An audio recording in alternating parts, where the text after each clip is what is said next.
রমাদানের লক্ষ্য নির্ধারণ। রমাদান হচ্ছে এমন একটি মাস যা একজন মুসলিমের জীবনকে আমূল বদলে দেওয়ার সামর্থ্য রাখে। অবশ্য তা হবে তখনই যখন আপনি রমাদান মাসকে রমাদানের মতন করে কাটাতে পারবেন। আর তাই তো রমাদানের জন্য প্রস্তুতির পাশাপাশি এই মাসে আপনি কি কি আমল করবেন তার একটি লক্ষ্য নির্ধারণ করে ফেলা অত্যন্ত জরুরি। কারণ আপনার সামনে যখন একটি সুনির্দিষ্ট লক্ষ্য থাকবে তখন তা পূরণের উদ্দেশ্যে আপনি মেহনত মুজাহাদা করবেন এবং নিজেকে নিয়ে যেতে পারবেন অনন্য উচ্চতায়। গন্তব্য যখন স্পষ্ট থাকে তখন বন্ধুর পথের দুর্গম যাত্রাও অভিযাত্রী পাড়ি দিয়ে দেয় লক্ষ্যের পানে চেয়ে। আর লক্ষ্যহীন অভিযাত্রী একসময় হতাশ হয়ে খেই হারিয়ে ফেলে। তাই লক্ষ্য নির্ধারণ গুরুত্বপূর্ণ। কেন লক্ষ্য নির্ধারণ করব? আচ্ছা, রমাদানে লক্ষ্য নির্ধারণ করব নাই বা কেন? রমাদানে যে এত সোয়াবের হাতছানি আমাদের সামনে, তার কি হিসাব আছে? নবীজি সাল্লাল্লাহু আলাইহি ওয়াসাল্লাম বলেন, যে ব্যক্তি আল্লাহর নৈকট্য লাভের উদ্দেশ্যে এই মাসে একটি নফল আমল করবে সে ওই ব্যক্তির সমান সোয়াব লাভ করবে যে অন্য মাসে একটি ফরজ আদায় করল। আর যে ব্যক্তি এই মাসে একটি ফরজ আদায় করল সে ওই ব্যক্তির সমান সওয়াব পাবে যে অন্য মাসে 70টি ফরজ আদায় করল। এখন চিন্তা করুন, রমাদানে সাধারণ একটি আমল করেও আপনি অন্য সময়ের আমলের চেয়ে 70 গুণ বেশি সওয়াব পেয়ে যাবেন। আর রোজা রাখার সওয়াব তো আল্লাহর কাছে সারপ্রাইজ হিসেবে রয়েছে, কারণ আল্লাহ রোজা রাখার পুরস্কার ঘোষণা না করে সারপ্রাইজ হিসেবে আমাদের জন্য লুকিয়ে রেখেছেন, যা আমরা পরকালে দেখতে পারবো ইনশাআল্লাহ। হাদিসে কুদসিতে এসেছে, আল্লাহ পাক বলেন, বান্দার সকল নেক আমলের সওয়াব দানের জন্য একটি নিয়ম বা স্কেল থাকে। প্রত্যেক নেক আমলের সওয়াব সেই অনুসারে দেওয়া হয় 10 গুণ থেকে 27 গুণ পর্যন্ত। কিন্তু রোজার বিষয়টি সাধারণ স্কেল ও নীতির ঊর্ধ্বে। বান্দা আমার জন্যই খাদ্য ও পানীয় বিসর্জন দিয়েছে, কামক্রিয়া বর্জন করেছে, সুতরাং সরাসরি আমি নিজে তাকে বিশেষ আজর ও সওয়াব দান করব। সুবহানাল্লাহ। উপরের হাদিসে কুদসি থেকে লক্ষণীয় দুটি বিষয়। প্রত্যেক নেক আমলের সওয়াব 10 গুণ থেকে 27 গুণ পর্যন্ত হয়ে থাকে। 2, রোজার পুরস্কার আল্লাহ নিজে দিবেন।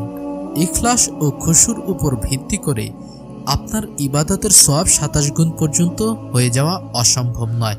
আর রমাদানে এই সম্ভাবনা আরও বেশি, কারণ শয়তানকে এ মাসে শিকলবদ্ধ করে রাখা হয়।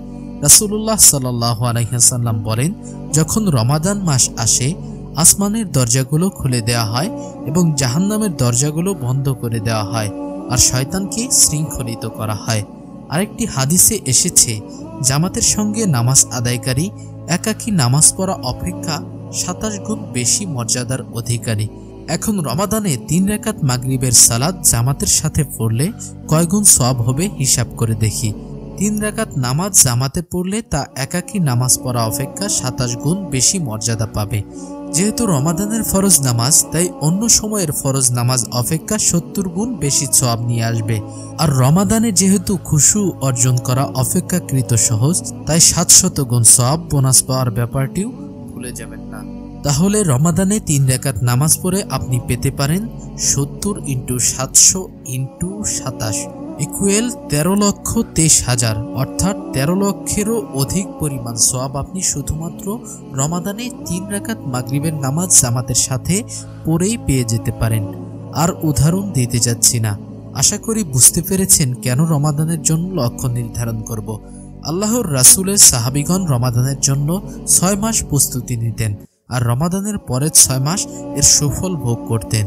তাদের সমগ্র বছরই থাকতো রমাদান কেন্দ্রিক। আমাদেরও রমাদানের জন্য প্রাক প্রস্তুতি নিয়ে রাখতে হবে। ভিডিওর এ পর্যায়ে আমরা আলোচনা করব 3P নিয়ে। চলুন জেনে নেওয়া যাক 3P কি। শুধু রমাদানের লক্ষ্য নির্ধারণ করা যথেষ্ট নয়, সেই লক্ষ্য বাস্তবায়নের জন্য কাজে নেমে পড়তে হবে। যে কোনো কাজেই সফল হতে হলে নিম্নে বর্ণিত 3টি ধাপ অনুসরণ করে কাজটি করলে তাতে সফল হওয়ার সম্ভাবনা অনেক বেড়ে যাবে। আর তা রমাদানে মাসের লক্ষ্যের ক্ষেত্রেও সত্য। প্রজেক্ট ম্যানেজমেন্ট এই বিধিকে 3P বলে। তা হচ্ছে 1, পরিকল্পনা প্ল্যানিং, অর্থাৎ লক্ষ্যে পৌঁছানোর জন্য প্রয়োজনীয় নির্দেশনা ও পন্থা যা লিখিত আকারে থাকলে ভালো হয়। 2, প্রস্তুতি প্রিপেয়ারিং, লক্ষ্য পূরণের জন্য প্রয়োজনীয় প্রস্তুতি গ্রহণ করা ও আবশ্যক জিনিসপত্র হাতের কাছে রাখা। 3. অনুশীলন, প্র্যাকটিসিং, মূল প্রজেক্ট শুরু হওয়ার আগে পরিকল্পনা বাস্তবায়নের জন্য যে কাজগুলো করতে হবে তা করার অনুশীলন শুরু করে দেয়া। রাসূলুল্লাহ সাল্লাল্লাহু আলাইহি ওয়াসাল্লাম শাবান মাসে যত নফল রোজা রাখতেন তা অন্য মাসে সাধারণত রাখতেন না। তিনি সম্পূর্ণ শাবান মাসেই রোজা রাখতেন, আর শাবান মাস হচ্ছে রমাদানের আগের মাস। ব্যাপারটাকে ভারোত্তোলনের সাথে তুলনা করা হয়। মনে করুন আপনি রজব আর শাবান মাস থেকে ভারোত্তোলন করা শুরু করলেন। যখন রমাদান মাস আসবে আপনার জন্য কাজটি সহজতর হয়ে যাবে, আপনার প্রোডাক্টিভিটি বেড়ে যাবে, আর শয়তান শেকলবদ্ধ থাকায় ভারের পরিমাণও কমবে বইকি। তাই প্রোডাক্টিভ রমাদান পালন করতে চাইলে আগে ভাগে পরিকল্পনা, প্রস্তুতি ও অনুশীলন শুরু করে দিতে হবে। চলুন এবার আলোচনা করা যাক রমাদানে কি লক্ষ্য নির্ধারণ করবেন। শুধুমাত্র অল্প কিছুদিনের জন্য সাধু সন্ন্যাসী হওয়ার লক্ষ্য নির্ধারণ না করে এই রমাদানে এমন কিছু সুদূরপ্রসারী লক্ষ্য নির্ধারণ করুন যা আপনাকে সারা বছর ফায়দা দেবে। চেষ্টা করুন এমন কিছু ভালো অভ্যাস গড়ে তোলার যার দরুন সারা বছরই লাভবান হওয়া যায়।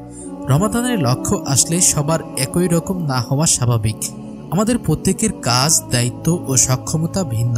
সবকিছু বিবেচনা করে প্রত্যেকের স্বতন্ত্র লক্ষ্য হওয়াই অধিক বাস্তবসম্মত। তথাপি নিচে একটি রূপরেখা প্রণয়ন করা হলো যা রমাদানের লক্ষ্য নির্ধারণে আপনাদের জন্য সহায়ক হবে ইনশাআল্লাহ। প্রথমত হচ্ছে নামাজ কেন্দ্রিক লক্ষ্য। নামাজকে আমরা কয়েকভাবে ভাগ করতে পারি: ফরজ, সুন্নাত, নফল। প্রথমে আমরা আলোচনা করব ফরজ নামাজ নিয়ে। দিনে 5 বার অবশ্যই ফরজ নামাজ পড়বেন, এটি অত্যাবশ্যক, মিস দেওয়ার প্রশ্নই আসে না।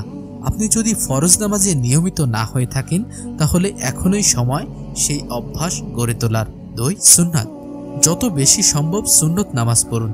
চেষ্টা করুন প্রতিদিন অন্তত 12 রাকাত সুন্নতে মুআক্কাদা নামাজ আদায় করার। ফজরের ফরজ নামাজের আগে 2 রাকাত, জোহরের ফরজের আগে 4 রাকাত, জোহরের ফরজের পর আরো 2 রাকাত, মাগরিবের ফরজের পর 2 রাকাত এবং ইশার ফরজের পর 2 রাকাত সুন্নত নামাজ যেন পড়তে পারেন, কারণ তা করলে জান্নাতে একটি প্রাসাদ পুরস্কার পাবেন। ইশরাকের নামাজ। ফজরের পর সূর্য ওঠার কিছু পরে এই নফল নামাজের ওয়াক্ত শুরু হয়।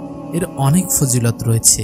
রমাদান মাস এই নামাজ নিয়মিত পড়ার অভ্যাস গঠন করার উপযুক্ত সময়।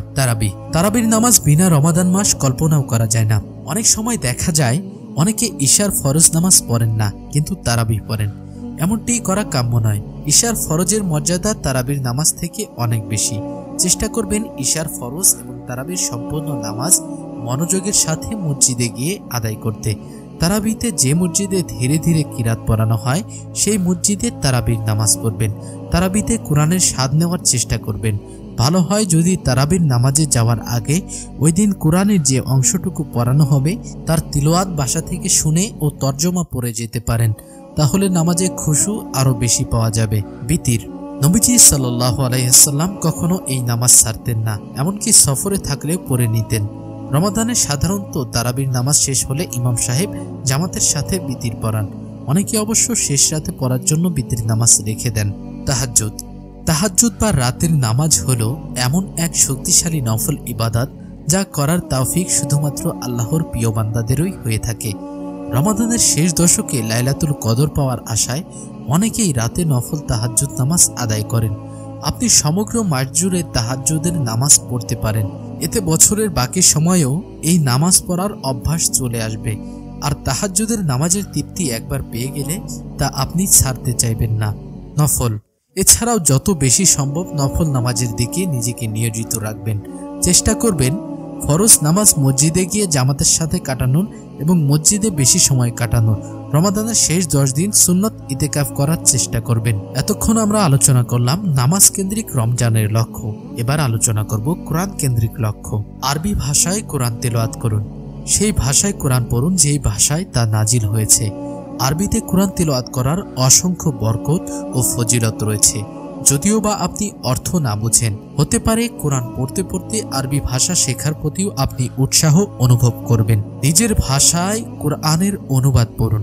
আরেকটি গুরুত্বপূর্ণ জিনিস হলো কোরআনের কথাগুলো অনুধাবন করা, যাতে করে কোরআনের কথাগুলো আপনার হৃদয়ে আলোড়ন তোলে। আর সেজন্য যদি কোরআনের অনুবাদ পড়তে হয় তবে আমি বলবো সেদিকেও জোর দিবেন। এতে করে তারাবির নামাজেও কি তিলাওয়াত করা হচ্ছে তার কিছুটা আপনি বুঝতে পারবেন। তবে সবচেয়ে ভালো হবে যদি আপনি আরবি ভাষা শিখে ফেলেন, কারণ একমাত্র তখনই আপনি কোরআনকে কোরআনের ভাষায় বুঝতে পারবেন। তিলাওয়াত শুনুন। সবারই পছন্দের কারি রয়েছে, কারি বলে যাদের কোরআন তিলাওয়াতে বিশেষ দক্ষতা রয়েছে। রমাদানে আপনি যত বেশি পারেন কোরআন তিলাওয়াত শোনার চেষ্টা করুন। আমি তো রমাদানে গাড়িতে বসে অফিস যেতে যেতেই অন্তত তিলাওয়াত শোনার মাধ্যমে একবার কোরআন খতম দেওয়ার চেষ্টা করি। কোরআন মুখস্থ করুন এবং রিভিশন দিন। অনেকেই রমাদান ছাড়াও নিয়মিত কোরআনের কিছু না কিছু সূরা মুখস্থ করেন, তবে রমাদান মাস হলো কোরআন মুখস্থ করার সবচেয়ে উর্বর সময়। যত বেশি পারেন কিতাবুল্লাহর আয়াত মুখস্থ করুন এবং আগের মুখস্থ করা আয়াতগুলো পুনরায় ঝালিয়ে নিন। রমাদানে কোরআন নিয়ে যখন আপনার লক্ষ্য স্থির করবেন, তখন কোরআনের কিছু অংশ মুখস্থ করার জন্য স্থির করে রাখবেন। এবার আলোচনা করা যাক অন্যান্য ইবাদত কেন্দ্রিক লক্ষ্য। অন্যান্য ইবাদত কেন্দ্রিক লক্ষ্যের মধ্যে প্রথমেই আসে ইতিকাফ। রমাদানের শেষ 10 দিন নবীজি সাল্লাল্লাহু আলাইহি ওয়াসাল্লাম মসজিদে টানা ইতিকাফ করতেন।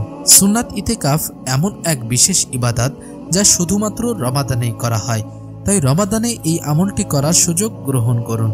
রমাদানের শেষ 10 দিন মসজিদে অবস্থান করে ইতিকাফ করুন। এই শেষ 10 দিনের মধ্যেই লুকিয়ে আছে হাজার রাত্রি অপেক্ষা উত্তম রাত্রি লাইলাতুল কদর। রমাদানের শেষ 10 দিন ইতিকাফ করলে অত্যন্ত এতটুকু নিশ্চিত যে লাইলাতুল কদর আপনার মিস হবে না। এমনকি আপনি যদি মসজিদের ভেতর ঘুমিয়েও থাকেন, তবুও আপনার আমলনামায় ইবাদতের সওয়াব লিখিত হবে। দোয়া। সূরা বাকারার 183 নম্বর আয়াত থেকে আল্লাহ রমাদানের বিধান বর্ণনা করেছেন। লক্ষণীয় ব্যাপার যে রমাদান নিয়ে আলোচনার মাঝে হঠাৎ আল্লাহ এমন এক আয়াত বর্ণনা করলেন যা বিষয়বস্তুর সাথে সামঞ্জস্যপূর্ণ নয় বলে আপাত দৃষ্টে মনে হতে পারে। আল্লাহ বলেন, ওয়াইদা সাআলাকা ইবাদি আন্নী ফাইন্নী করিব উজিবু দাওয়াতাদ দাঈ ইযা দাআন ফালইস্তাজিবু লি ওয়ালইউমিনু বি লাআল্লাহুম ইয়ারশুদুন। আর আমার বান্দারা যখন আমার কাছে জিজ্ঞেস করে আমার ব্যাপারে, বস্তুত আমি রয়েছি সন্নিকটে। যারা প্রার্থনা করে তাদের প্রার্থনা কবুল করে নেই যখন আমার কাছে প্রার্থনা করে। কাজেই আমার হুকুম মান্য করা এবং আমার প্রতি নিঃসংশয়ে বিশ্বাস করা তাদের একান্ত কর্তব্য, যাতে তারা সৎ পথে আসতে পারে। এই আয়াতে দোয়ার কথা বলা হয়েছে, অথচ এই আয়াতের আগের ও পরের আয়াতে ধারাবাহিকভাবে রমাদান নিয়ে আলোচনা এসেছে। এ থেকে রমাদানের সাথে দোয়ার সম্পর্ক অনুধাবন করা যায়। রমাদান হলো দোয়ার মাস, দোয়া কবুলের মাস। এ মাসে দোয়া কবুলের জন্য অনেক সুবর্ণ সময় রয়েছে। সাহরির সময় শেষ রাতে, ইফতারের সময়, ফরজ নামাজের আজান ও ইকামতের মধ্যবর্তী সময়, দোয়া কবুলের বিশেষ কিছু সময়। তাই রমাদানে নিয়মিত করবেন এমন কিছু মাসনুন দোয়া শর্ট লিস্ট করে নিন এবং নিয়মিত প্রতিদিন দোয়া করুন। রমাদানে আপনি প্রতিদিন ন্যূনতম কিছু সময় দোয়া করার চেষ্টা করবেন। প্রিয় মাসনুন দোয়াগুলো মুখস্থ করে নেওয়ার পরিকল্পনা করে নিতে পারেন। বর্তমানে অনেক ভালো ভালো দোয়া সংকলনের নির্ভরযোগ্য বই বাজারে পাওয়া যায়। আপনি যে কোনো একটি বই কিনে গুরুত্বপূর্ণ দোয়াগুলো দাগিয়ে রাখতে পারেন, অর্থসহ পড়তে পারেন এবং মুখস্থ করতে পারেন। মাসনুন দোয়ার অনুবাদ পড়া আমার অত্যন্ত প্রিয় একটি কাজ। নবীজি সাল্লাল্লাহু আলাইহি ওয়াসাল্লামের দোয়ার ভাষা পড়লে আল্লাহর সাথে তার সম্পর্কের গভীরতা অনুভব করা যায় ও ঈমান মজবুত হয়। এছাড়া আপনি আল্লাহর কাছে নিজের জন্য যেসব হালাল জিনিস চান তার লিস্ট বানিয়ে নিতে পারেন। প্রিয়জনদের জন্য যা যা দোয়া করবেন তাও লিখে নেবেন। আমরা যখন দোয়ার জন্য হাত উঠাই তখন মাঝপথে এসে খেই হারিয়ে ফেলি। অনেক কিছু চাওয়ার বাকি থাকে, কিন্তু কি দোয়া করব তৎক্ষণাৎ মাথায় আসে না। একবার ইতিকাফরত অবস্থায় দেখলাম মসজিদে একজন মুসল্লি এসে দীর্ঘ সময় দোয়া করছেন। এটি ছিল উনার নিয়মিত আমল, অথচ আমি অল্প সময়েও দোয়া করতে পারি না। এ সমস্যা থেকে উত্তরণের জন্য আমি কি দোয়া করব তা মোবাইলের নোটপ্যাডে লিখে রাখা শুরু করলাম। আর অবাক হয়ে লক্ষ্য করলাম যে দোয়াতে আমার অনেক জিনিস মনে হচ্ছে যা আমি এর আগে হয়তো ভুলে যেতাম। দোয়ার পরে রমজান মাসে যে বিষয়ে লক্ষ্য নির্ধারণ করা জরুরি তা হচ্ছে জিকির। জিকির বা আল্লাহর স্মরণ হলো আত্মিক শক্তির এক বিরাট উৎস। এটি যে কোনো রূপে হতে পারে। আল্লাহর প্রশংসা করা, তার পবিত্রতা বর্ণনা করা, কোনো কাজ শুরুর আগে তার নামে সাহায্য চাওয়া ইত্যাদি। অনেক ধরনের জিকির রয়েছে। সকাল সন্ধ্যার জিকির, ঘুমানোর আগের জিকির, ঘুম থেকে ওঠার পরের জিকির, ইস্তেগফার, তাসবিহ ইত্যাদি। রমাদানে আপনার জবানকে সর্বদা জিকিরের মাধ্যমে সিক্ত রাখুন। যখন জ্যামে আটকে বসে থাকবেন তখন জিকির করতে থাকুন। কাজের ফাঁকে হালকা সময় বের করতে পারলে তখন জিকির করুন। এভাবে সময় পেলেই জিকির করুন। বিশেষ করে যারা অনেক ব্যস্ত শিডিউলে থাকেন তারা যদি জিকিরের অভ্যাস রপ্ত করে নিতে পারেন তাহলে রমাদানে কত বেশি সওয়াব হাসিল করে নেবেন তা কল্পনাও করতে পারবেন না। জিকিরের সময় শুধু জবানে নয়, অন্তরে ও চিন্তায়ও জিকির জারি রাখবেন। জিকিরের শব্দগুলো মন থেকে বলার চেষ্টা করবেন। কি কি জিকির করবেন ও কোন জিকিরের কি ফজিলত তা জানতে নির্ভরযোগ্য গ্রন্থগুলো পড়ুন। এরপর হচ্ছে তাফাক্কুর। তাফাক্কুর হচ্ছে চিন্তা ভাবনা করা, উপলব্ধি করা, আল্লাহর বরত্ব, কুদরত ও সৃষ্টির রূপ বৈচিত্র্য নিয়ে চিন্তা করা, স্রষ্টার সুনিপুণ ক্ষমতার কথা চিন্তা করা হচ্ছে তাফাক্কুর। রমাদানে ইতেকাফের সময় যদি আপনি বেশি বেশি তাফাক্কুর করতে পারেন তাহলে তা হবে এক ঢিলে দুই পাখি শিকার করার চেয়েও বেশি অসাধারণ ব্যাপার। এরপর হচ্ছে দাওয়া ইলাল্লাহ। রমাদান মাস হচ্ছে ইসলামের সৌন্দর্য অমুসলিমদের কাছে প্রচার করার ও ইসলামের দাওয়াত দেওয়ার এক সুবর্ণ সুযোগ। কারণ এ মাসে অমুসলিমরা ইসলামের অপরিসীম সামাজিক ও আধ্যাত্মিক শক্তি প্রত্যক্ষ করতে পারে। বিশেষত যারা অমুসলিম দেশে বসবাস করেন তারা রমাদান মাসকে দাওয়ার কাজে ভালোভাবে ব্যবহার করতে পারেন। সামাজিক লক্ষ্য। সন্দেহাতীতভাবে রমাদান হচ্ছে অসাধারণ এক সামাজিক অভিজ্ঞতা। জামাতবদ্ধ হয়ে মসজিদে নামাজ পড়া, তারাবি পড়া, একসাথে ইফতার করা, মুসলিমদের সামাজিক ভ্রাতৃত্ববোধ এ মাসে যেন তুঙ্গে থাকে। এ মাসে আপনিও আশেপাশের মুসলিমদের সাথে নিজের সামাজিক বন্ধন সুদৃঢ় করতে চেষ্টা করুন। পাশাপাশি পরিবারের সবাইকে নিয়ে একসাথে ইফতার করতে বসুন। শারীরিক লক্ষ্য। হাইড্রেশন। রমাদান মাস যদি গ্রীষ্মকালে হয় তবে সবচেয়ে বড় চ্যালেঞ্জ হচ্ছে শরীরে পানির চাহিদা পূরণ করা। যেহেতু দিন অনেক লম্বা হয় তা শরীরে পানি শূন্যতা অনুভূত হওয়া খুবই স্বাভাবিক। উপরন্তু ইফতারের পর থেকে সাহরি পর্যন্ত সময় খুব বেশি নয়। দেখা যায় অনেকে সারাদিন এত বেশি ক্ষুধার্ত থাকেন যে ইফতারে গলা পর্যন্ত খাওয়া দাওয়া করেন, এরপর আর পানি খাওয়ার মতো জায়গা অবশিষ্ট থাকে না। ফলশ্রুতিতে পরের দিন তারা অনেক বেশি পানি শূন্যতায় ভোগেন, তৃষ্ণার্ত অনুভব করেন। রমাদানে প্রতিদিন কতটুকু পানি পান করবেন তার একটা লক্ষ্য নির্ধারণ করে নিন। লক্ষ্য পূরণের জন্য রাতে যেখানেই যান না কেন সাথে এক বোতল পানি রাখবেন। আমি সাধারণত ইফতারে খুব বেশি পানি খাই না, কারণ ইফতারে অধিক পানি পান করলে আমার তারাবিতে ঘুম চলে আসে। আমি তারাবিতে যাওয়ার সময় এক বোতল পানি নিয়ে যাই এবং কিছুক্ষণ পর পর পান করি। এভাবে সাহরির সময় পর্যন্ত নিয়মিত বিরতিতে পানি পান করি। বিশ্রাম। দীর্ঘ সিয়াম আপনাকে ক্লান্ত ও পরিশ্রান্ত করে দিতে পারে, বিশেষ করে আপনি যদি পানি শূন্যতায় ভোগেন। রমাদানে প্রতিদিন কত ঘন্টা বিশ্রাম করবেন সেই টার্গেটও নির্ধারণ করে রাখুন। দিনরাত মিলিয়ে প্রতিদিন কয় ঘন্টা ঘুমাবেন তা নির্দিষ্ট করুন। রাতে ঘুমাতে না পারলে দিনের সময় সুযোগ মতো হালকা ঘুমিয়ে নিতে পারেন।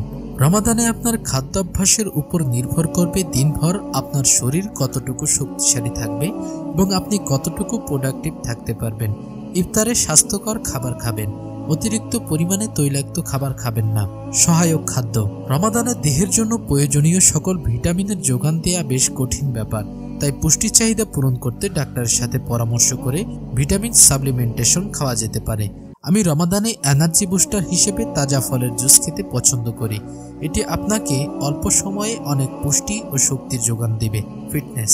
রমাদানে রাতে অতিরিক্ত খাদ্য গ্রহণের কারণে অনেকের ওজন বেড়ে যায়। অনেক মুসলিমই দিনে চলাফেরা কমিয়ে দেন, ফলে ফিটনেসের প্রভাব পড়ে। রমাদানেও ব্যায়াম করা চালিয়ে যাওয়া উচিত। প্রতিদিন ব্যায়ামের জন্য একটি নির্দিষ্ট সময় নির্ধারণ করে অল্প হলেও কিছু পরিমাণ সময় ব্যায়াম করা উচিত। এটি দেহ ও মনের জন্য উপকারী। অনেকে তারাবির পর ঘুমানোর আগে হালকা ব্যায়াম করেন, কেউ কেউ ফজরের পর হালকা ব্যায়াম করেন। আপনি আপনার পছন্দসই একটি সময় বেছে নিতে পারেন এবং ফিটনেসের ক্ষেত্রেও লক্ষ্য আগে থেকে ঠিক করে রাখতে পারেন। এবার আমরা আলোচনা করব সিয়াম কেন্দ্রিক লক্ষ্য। রমাদানে তো সবকটি রোজা রাখবেনই, এর আবার লক্ষ্য নির্ধারণের দরকার আছে নাকি? আপনি হয়তো এমনটি ভাবছেন। জেনে অবাক হবেন, রমাদানে আমরা যে রোজা রাখি তারও শ্রেণীবিন্যাস করা যেতে পারে।